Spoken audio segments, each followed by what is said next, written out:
क्या सोच विचार रही है तू? रानी, रानी तू यहाँ बैठी है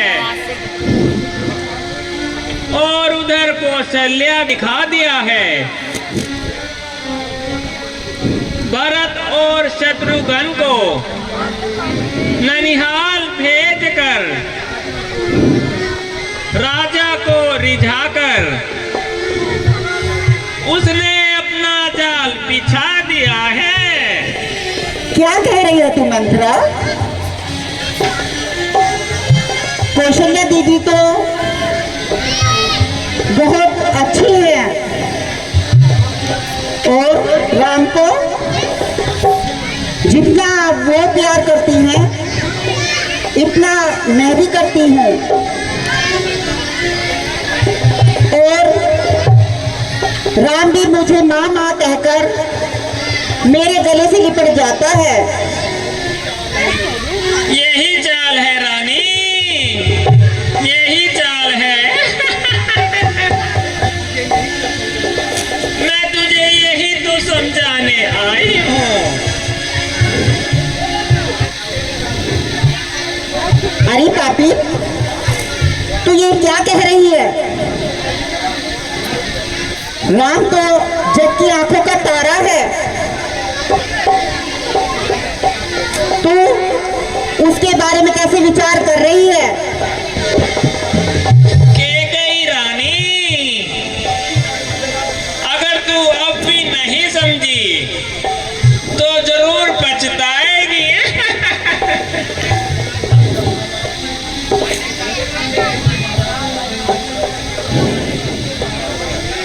मुझे कैकेयी महाराज ने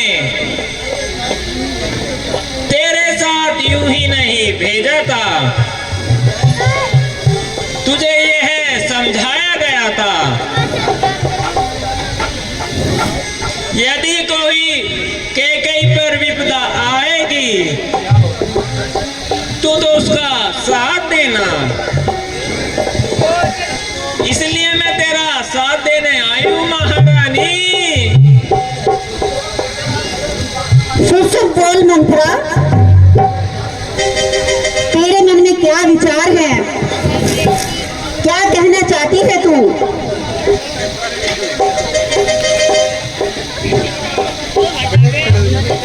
रानी कैकेयी, एक बात सुन ले,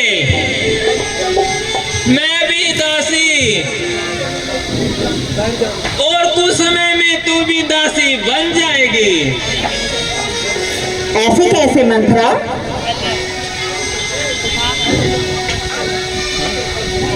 सुन कैकेयी, जब राम राजा बनेंगे तो कौशल्या महारानी बनेगी और तू उसकी दासी बनेगी, दासी। मंत्रा, मेरी समझ में कुछ नहीं आ रहा है। खोल के बता क्या बात है। तो सुन रानी, अगर राम राजा बन गया तो तेरी दशा भी मेरे जैसी होगी रानी।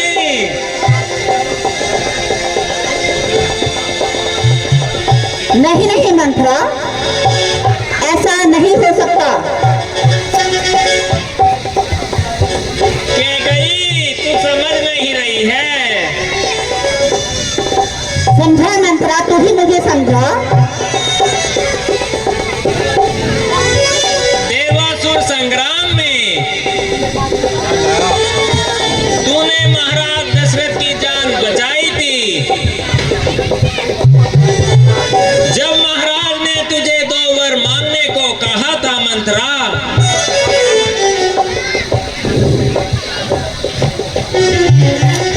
तो तूने कहा था समय आने पर वो 2 वर मांग लूंगी। अब समय आ गया है, वो 2 वरदान तू मांग ले कैकेयी। क्या मांगू मंत्रा? बता दे। सुन महारानी, महाराज दशरथ बड़े दूरदर्शी हैं। यदि तूने उनसे बिना सौगंध के वचन मांगे वो तुझे नहीं देंगे रानी। पहले तुझे उन्हें सौगंध देनी होगी महारानी, और कहना पड़ेगा अगर तुम राम की सौगंध खा सकते हो, यदि मैं तुमसे 2 वचन मांगूंगी। पहले वचन में तू भरत के लिए राजपाट मांग डालना। मंत्रा, अच्छी बात बता रही है तू। तू मेरी अच्छी दासी है। ये गई, अब दूसरा वचन सुन ले।